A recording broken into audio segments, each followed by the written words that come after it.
हमारा जो आज का चैप्टर है वो है सरकार से रिलेटेड। इस चैप्टर में हम सरकार क्या क्या काम करती है, क्या क्या इम्पोर्टेंट रोल होता है एक देश में सरकार का, उन सभी चीज़ों के बारे में हम जानेंगे। ठीक है। देखिए, एक चीज़ कही जा रही है यहाँ पर। लोकतंत्र में एक कार्टूनिस्ट का काम है कि वह कार्टूनों के जरिए अपने अधिकारों का प्रयोग आलोचना करने, व्यंग करने तथा राजनेताओं की गलती को ढूंढने के लिए करे। आर के लक्ष्मण।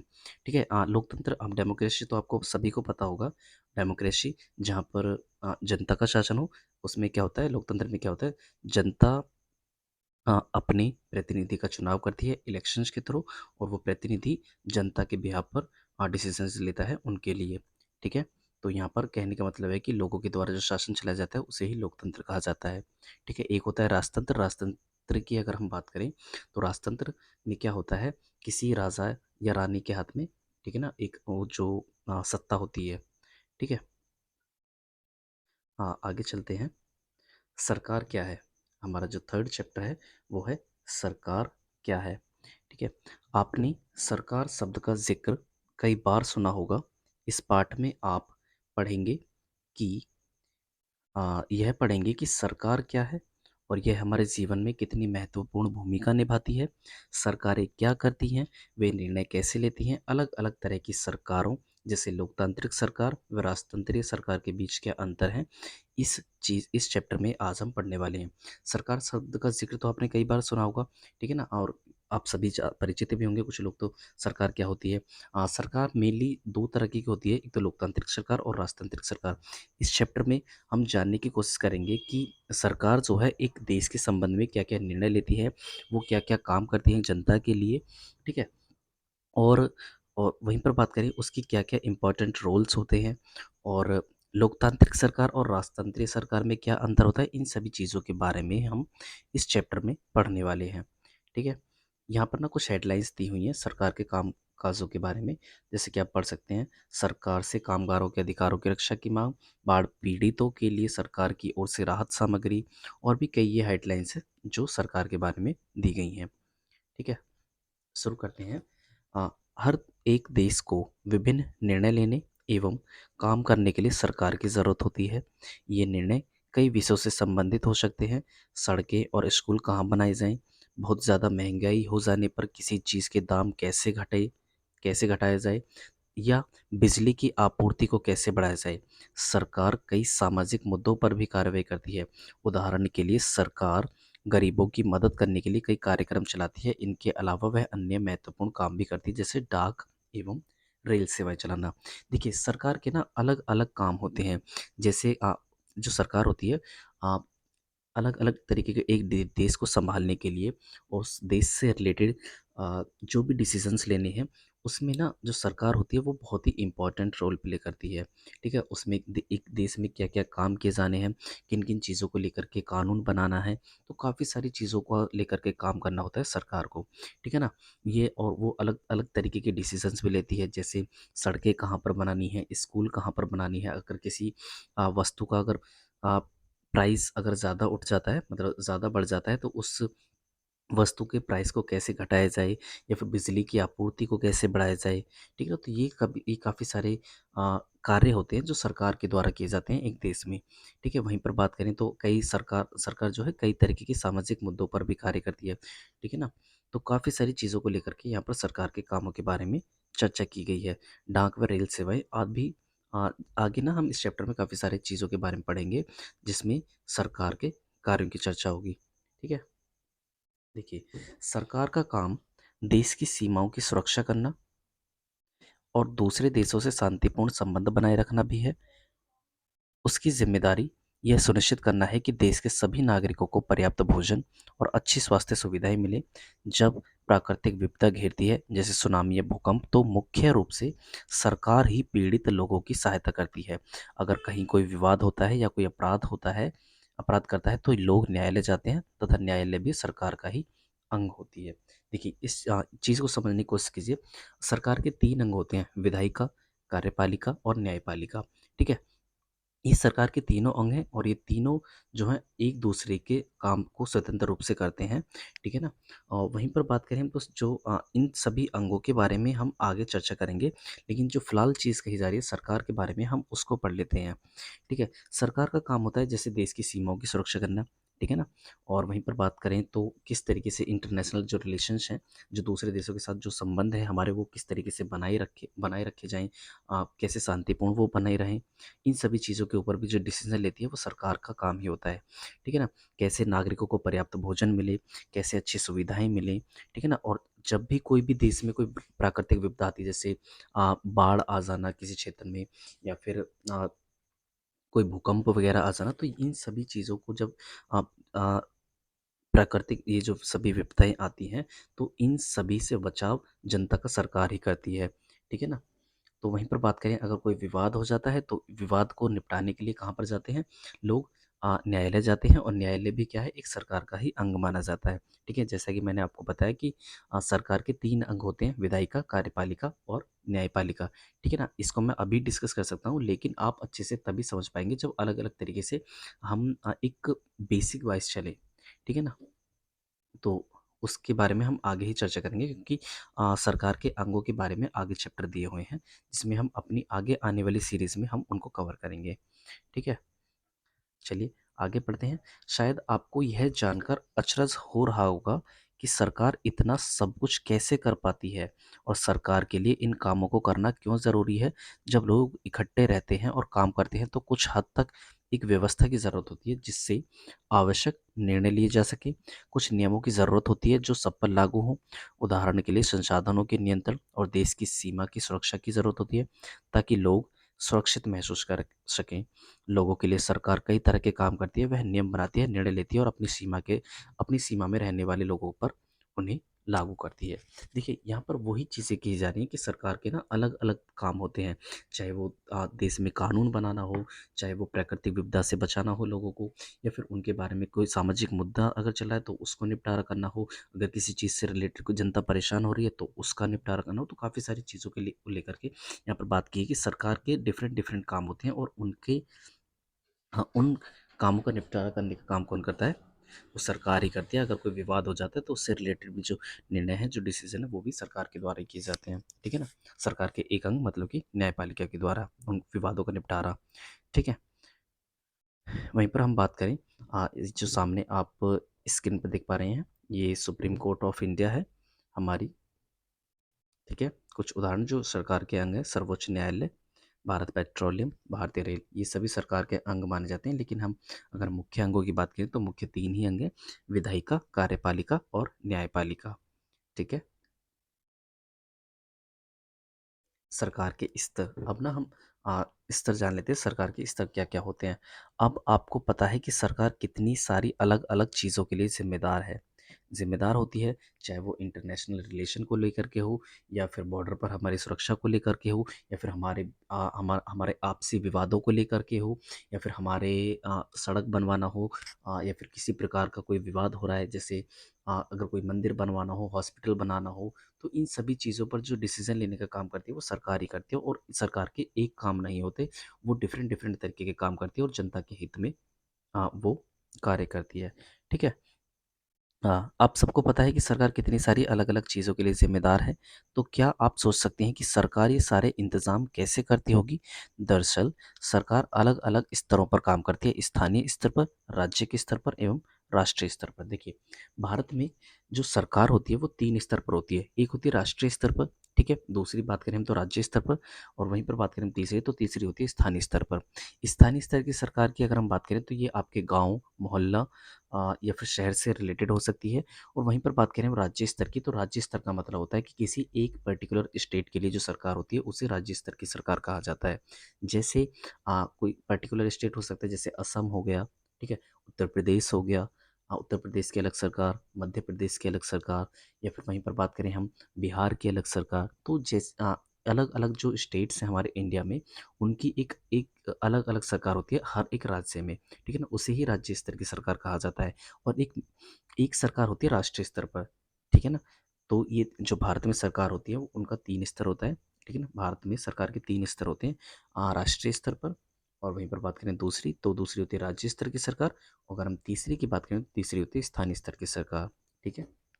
वहीं पर बात करें स्थानीय स्तर का मतलब आपके गांव, शहर या मोहल्ले से, जैसे मैंने आपको बताया कि स्तर की जो सरकार का मतलब होता है वो आपके गांव, शहर या मोहल्ले, कस्बे से भी हो सकता है। ठीक है। राज्य स्तर का मतलब होता है जो पूरे राज्य को ध्यान में रखे, जैसे हरियाणा या असम की सरकार पूरे राज्यों में काम करती है। ठीक है। राष्ट्रीय स्तर की सरकारों का संबंध पूरे देश से होता है। इस किताब में आप आगे चलकर पढ़ेंगे कि स्थानीय सरकार कैसे काम करती हैं, और आगे की कक्षाओं में राज्य एवं राष्ट्रीय स्तर पर सरकार के कामों के बारे में पढ़ेंगी। ठीक है ना। इस बुक में हम आगे चल कर के पता करेंगे कि स्थानीय स्तर की सरकारें किस तरीके से काम करती हैं, और आगे की जब हम आगे की जो क्लासेस में हम राष्ट्रीय स्तर की सरकार और राज्य स्तर की सरकार के बारे में भी डिटेल में जानेंगे। ठीक है। आप यहाँ पर देख पाए होंगे हमारे भारत का रक्षा। ठीक है। यहाँ लद्दाख है, अलग अलग स्टेट यहाँ पर दिए गए हैं, यूटीज़ वगैरह भी। ठीक है। महाराष्ट्र, मध्य प्रदेश, उत्तर प्रदेश। तो इन जैसे स्टेट की अलग सरकार होती है, उसी तरीके से उसे ही क्या कहा जाता है, राज्य स्तर की सरकार कहा जाता है। और इन सभी के लिए जो एक सरकार होती है उसे राष्ट्रीय स्तर की सरकार कही जाती है। ठीक है। पूरे देश के लिए जो सरकार होती है। ठीक है। उसके बाद हम बात करें तो ये सारी चीज़ें हैं। हाँ, एक एक छोटी सी इन्फॉर्मेशन है यहाँ पर। यस। ये आंध्र प्रदेश राज्य के पुनर्गठन के बाद 2 जून 2014 को तेलंगाना भारत का 29वां राज्य बना। 31 अक्टूबर 2019 से जम्मू और कश्मीर राज्य दो अलग अलग केंद्र शासित प्रदेशों में बांटा गया, जम्मू और कश्मीर तथा लद्दाख। देखिए 29वां राज्य बना था कब? आंध्र प्रदेश राज्य के पुनर्गठन के बाद तेलंगाना 2 जून 2014 को। लेकिन फिलहाल की अगर हम बात करें तो फिलहाल में 28 राज्य ही हैं। तेलंगाना उस समय पर 29वां राज्य था, लेकिन अब क्या है, 28 ही राज्य हैं। ठीक है ना, क्योंकि अब जम्मू कश्मीर और जो लद्दाख है वो अलग अलग यूटीज में शामिल कर लिए गए हैं। ठीक है ना। ये तो आपको पता ही होगा। 31 अक्टूबर 2019 से जम्मू कश्मीर राज्य दो अलग अलग केंद्र शासित प्रदेशों में बट गया है। ठीक है, जम्मू कश्मीर और लद्दाख में। ठीक है। वहीं पर बात करें हम आगे, तो सरकार एवं कानून। सरकार कानून बनाती है और देश में रहने वाले सभी लोगों को वो कानून मान्य होते हैं। ठीक है। आप सभी को तो ये पता होगा कि सरकार के द्वारा ही कानून बनाए जाते हैं। चाहे अगर किसी चीज़ को लेकर के जनता परेशान होती है तो जनता आ, उस चीज़ को लेकर के सरकार को परिचित कराएगी, उसे सचेत करेगी कि इस चीज़ से रिलेटेड हम परेशान हैं, और उससे रिलेटेड जो सरकार होगी, एक प्रोसेस होती है कानून बनाने की। तो उस प्रोसेस से निपट करके सरकार आपके लिए कानून लाती है। ठीक है। और केवल यही वह तरीका है जिससे सरकार काम कर सकती है। सरकार के पास जैसे कानून बनाने की ताकत होती है, वैसे ही यह ताकत भी होती है कि लोगों को कानून मानने के लिए वो बाध्य करे। उदाहरण के लिए एक कानून है कि गाड़ी चलाने वाले के पास लाइसेंस होना चाहिए। अगर कोई लाइसेंस के बिना गाड़ी चलाते हुए पकड़ा जाए तो उसे जेल की सज़ा काटनी पड़ती है या जुर्माना भरना पड़ता है। देखिए, सरकार कानून बनाती है, प्लस उस कानून को मानने के लिए लोगों को बाध्य करने का काम भी कौन करता है? वो सरकार ही करती है। जैसे कि यहाँ पर एक एग्जांपल दिया है, सपोज दैट गाड़ी जो अगर गाड़ी चलाना सपोज दैट अगर गाड़ी चलाने के लिए क्या होता है, एक लाइसेंस होता है। ठीक है।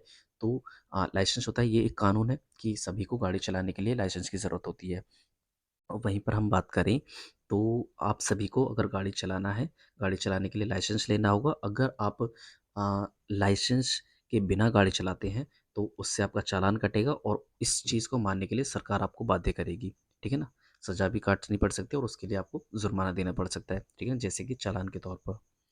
ठीक है। वहीं पर बात करें हम आगे, तो सरकार जो कार्रवाई कर सकती है, उसके अलावा अगर लोगों को लगे कि किसी कानून का ढंग से पालन नहीं हो रहा है, तो वे भी कुछ कदम उठा सकते हैं। देखिए, सरकार तो इस संबंध में कार्रवाई कर सकती है। जैसे सरकार कानून लाई, अगर सरकार कानून लाई, उसके बाद सरकार उस कानून को मानने के लिए लोगों को बाध्य भी कर सकती है, जैसे कि मैंने इस एग्जाम्पल में बताया। लेकिन वहीं पर हम बात करें लोगों के द्वारा क्या कदम उठाए जाते हैं।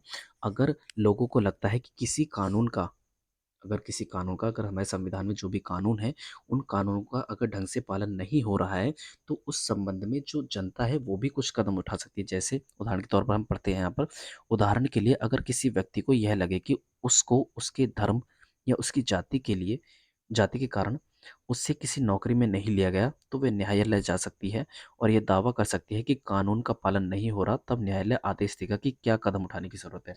देखिए, सपोज़ दैट इसमें एग्ज़ाम्पल में इसमें दर्शाया गया है कि अगर किसी व्यक्ति के साथ ऐसा व्यवहार होता है कि कोई कानून है, जैसे सपोज़ दैट कानून क्या है कि किसी भी व्यक्ति को लिंग, जाति, रूप, रंग, धर्म या उसके क्षेत्रीय स्थान के आधार पर क्या किया जाए, उसके साथ किसी भी प्रकार का भेदभाव नहीं किया जाएगा, उसके साथ किसी भी प्रकार का असमानता का व्यवहार नहीं किया जाएगा, ठीक है?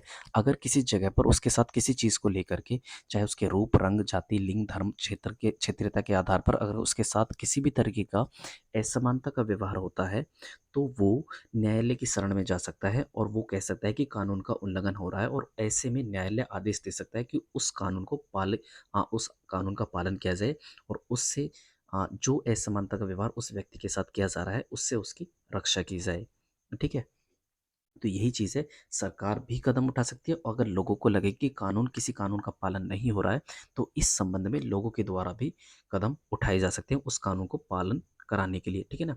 कुछ अगर आप जानते हो, अगर आप नहीं जानते तो मैं आपको एक चीज़ बता दूं कि फंडामेंटल राइट्स होते हैं हमारे, जिनके बारे में हम आगे पढ़ेंगे, ठीक है? फंडामेंटल राइट्स का उल्लंघन करने पे हम सीधा सुप्रीम कोर्ट में याचिका डाल सकते हैं, और उन याचिकाओं के आधार पर क्या, जो सुप्रीम कोर्ट होता है अ, हमारा जो माननीय सुप्रीम कोर्ट है वो अ, उन सभी फंडामेंटल राइट्स को प्रभावी करने के लिए, लागू कराने के लिए क्या, 5 प्रकार की रिट जारी करती है, ठीक है ना? उस बारे में ना हम आगे पढ़ेंगे, ठीक है? एक छोटा-सा ओवरव्यू देना चाहता था, जो जो इस एग्ज़ाम्पल के तौर पर मैंने आपको बताया है। ठीक है? वहीं पर बात करते हैं हम सरकार के प्रकार। सरकार को निर्णय लेने और कानूनों का पालन करवाने यानी उन्हें बाध्य बनाने की शक्ति कौन देता है? सरकार को निर्णय लेने और कानूनों का पालन करवाने यानी उन्हें बाध्य बनाने की शक्ति कौन देता है? इस चीज़ के बारे में हम पढ़ेंगे आगे अब। इस प्रश्न का उत्तर इस बात पर निर्भर करता है कि उस देश में कैसी सरकार है, ठीक है ना? इस क्वेश्चन जो ये हमने पढ़ा है पहले, इस क्वेश्चन का जो आंसर है वो इस बात पर निर्भर करता है कि जिस देश में इन चीज़ों को फॉलो किया जा रहा है उस देश में किस तरीके की सरकार है, लोकतांत्रिक सरकार है या राजतांत्रिक सरकार है। लोकतांत्रिक सरकार, मैंने आपको बताया कि लोकतांत्रिक सरकार में क्या होता है कि लोगों के द्वारा शासन होता है, मतलब लोग क्या करते हैं वहाँ पर इलेक्शन के माध्यम से, चुनाव के माध्यम से अपना प्रतिनिधि चुनते हैं और वो सरकार चलाता है, ठीक है? वहीं पर बात करें हम शाही या फिर राजतंत्र सरकार की, तो राजतंत्र सरकार में क्या होता है, जो मेन डिसीजंस होते हैं, जो अंतिम निर्णय होता है वो राजा के पास होता है, ठीक है ना? उसमें लोगों का कोई मेन रोल नहीं होता, ठीक है ना? उसमें जो मेन रोल होता है वो राजा का ही होता है, ठीक है? जो अंतिम निर्णय होता है वो राजा के द्वारा ही लिया जाता है राजतंत्रीय सरकार में, ठीक है? लोकतंत्र में तो लोग ही सरकार को यह शक्ति देते हैं, लोग ऐसा चुनाव के माध्यम से करते हैं, ठीक है? देखा ना, यही चीज़ मैं आपको बता रहा था कि देखिए यहाँ पर एक क्वेश्चन दोबारा से पढ़िए कि सरकार को निर्णय लेने और कानूनों का पालन करवाने यानी उन्हें बनाने की शक्ति कौन देता है? देखो, सरकार को कानून बनाने का भी अधिकार किन्होंने दिया? आ, मतलब सरकार को कानून बनाने के लिए बाध्य जनता करती है, ठीक है? और जब कानून बन जाता है कोई, तो उस कानून को बाध्य कराने के लिए सरकार बाध्य करती है, ठीक है ना, लोगों को। और वही चीज़ ये भी कही गई है। और अगर की अगर हम बात करें तो लोकतंत्र में सरकार को ये अधिकार कौन देता है? तो लोकतंत्र में तो लोगों के द्वारा ही ये अधिकार दिया जाता है सरकार को कि सरकार उनके लिए कानून लाए और उन कानूनों को पालन कराने का बाध्य भी करे लोगों को, ठीक है ना? उन कानूनों का पालन करने के लिए लोगों को बाध्य करने का जो अधिकार है वो लोगों के द्वारा सरकार को दिया जाता है, ठीक है ना? लोग ऐसा चुनाव के माध्यम से करते हैं, ठीक है ना? चुनावों के माध्यम से लोग अपना प्रतिनिधि चुनते हैं और उसी के आधार पर जो वह प्रतिनिधि होता है वो अपना सरकार चाहता है। वे अपनी पसंद के नेता को वोट देकर चुनते हैं। एक बार चुन लिए जाने के बाद यही लोग सरकार बनाते हैं, ठीक है ना? आगे ना एक बहुत अच्छी प्रोसेस है, उसके बारे में हम पढ़ेंगे कि सरकार किस तरीके से बनती है, ठीक है? लोकतंत्र में सरकार को अपने निर्णयों एवं उठाए गए कदमों का आधार बताना होता है और सफाई देनी होती है। देखिए, लोकतंत्र में क्या होता है, अगर सरकार लोगों के पक्ष में कोई फैसला लेती है तो उससे रिलेटेड उसकी जो जवाबदेही होती है वो सरकार को उन लोगों को देनी होती है जिन पर वो नियम लागू होने वाला है, ठीक है ना? और उसके आधार पर उसकी सफाई भी देनी होती है, ठीक है? तो यही चीज़ यहाँ पर कही जा रही है। एक दूसरी तरह की सरकार होती है जिसे राजतंत्रीय सरकार कहा जाता है। इसमें राजा या रानी के पास निर्णय लेने और सरकार चलाने की शक्ति होती है। राजा के पास सरकारों का एक छोटा सा समूह होता है जिससे वह विभिन्न मुद्दों पर चर्चा कर सकता है, और अंतिम निर्णय लेने की जो शक्ति होती है वो उसी के पास रहती है। देखिए, राजतंत्रीय सरकार में मैंने आपको बताया कि राजतंत्रीय सरकार में होता क्या है। जो राजा या रानी के पास जो अंतिम निर्णय लेता है राजतंत्रीय सरकार में, वो राजा या रानी के पास से होती है। ठीक है, लेकिन वो विभिन्न मुद्दों पर चर्चा करने के लिए अलग से उसके पास सलाहकार हो सकते हैं। एक छोटा सा समूह होता है और जिनके साथ वो विभिन्न मुद्दों पर चर्चा करता है। ठीक है ना।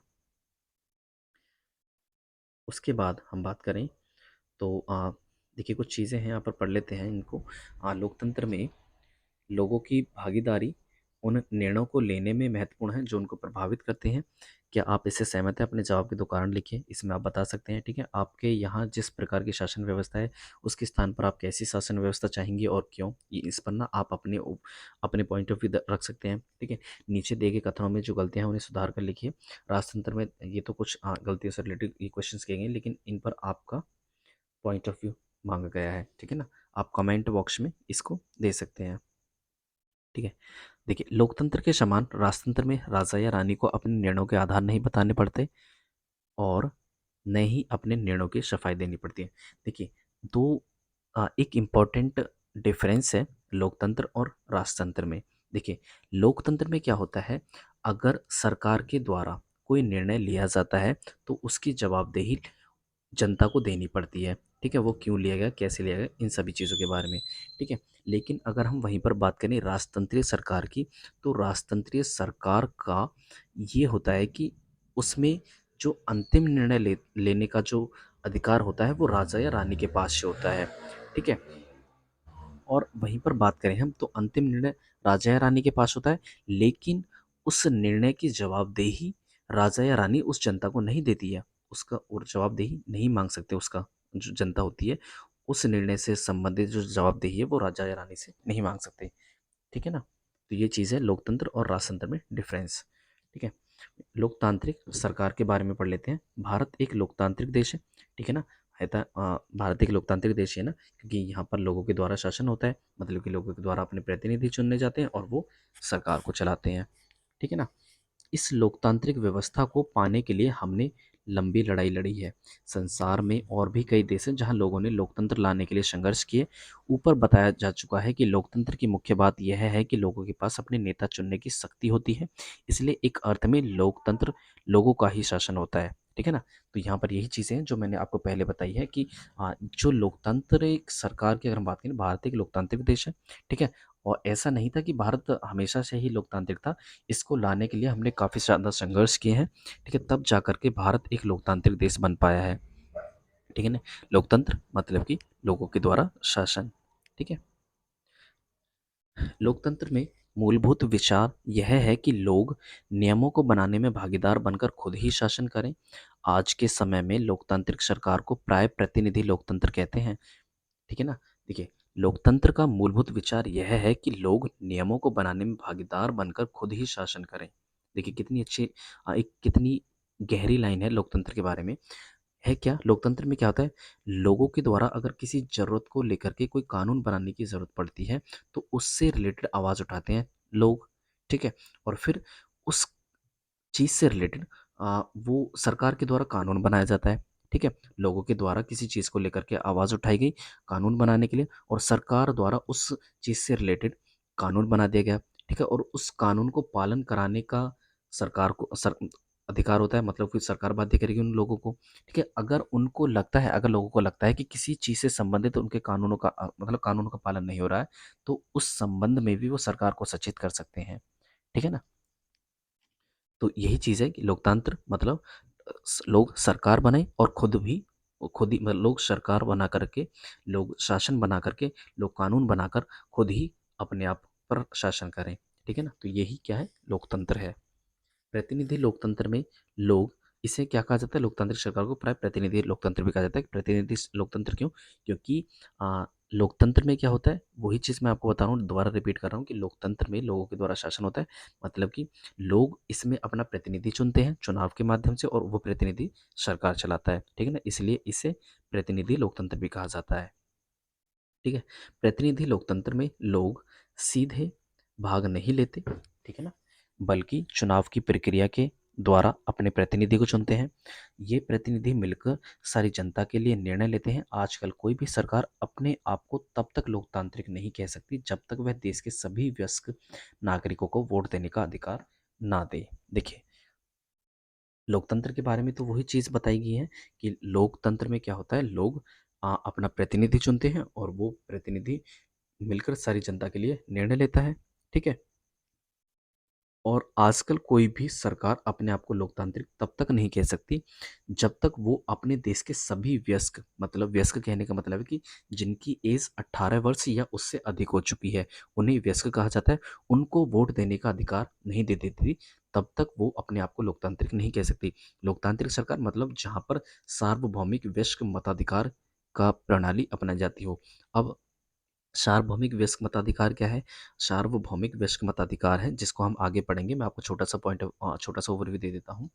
अ, सार्वभौमिक वयस्क मताधिकार प्रणाली ऐसी प्रणाली है जिसके तहत देश के सभी वयस्कों को, जिनकी उम्र 18 वर्ष या उससे अधिक हो चुकी है, उन्हें एक वोट देने का अधिकार है, ठीक है ना। सार्वभौमिक मतलब चाहे वो किसी भी रूप, रंग, जाति, लिंग, क्षेत्रीयता का हो, ठीक है ना, भारत का हो, मतलब एक देश से रिलेट करता हो, ठीक है ना।